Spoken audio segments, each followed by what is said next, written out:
jawatan yang kita pegang ini adalah tanggungjawab dan amanah.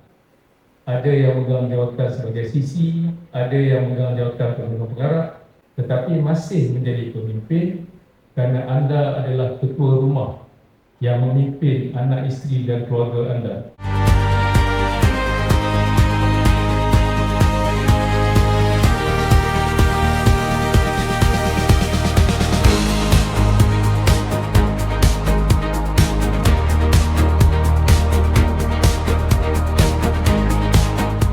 Alhamdulillah, peluang untuk ini memang saya guna sepenuhnya dan banyak isu-isu yang dibincangkan tadilah yang mana tak faham kita boleh bertanya dan yang penting direct to way lah.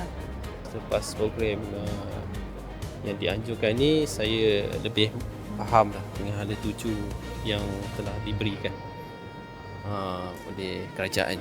Sebagai salah seorang penjawat awam yang dah berkhidmat beberapa belas tahun, saya rasa ini merupakan satu inisiatif yang baik sebab dia membuka ruang interaktif antara penjawat awam dan juga pihak pengurusan tertinggi.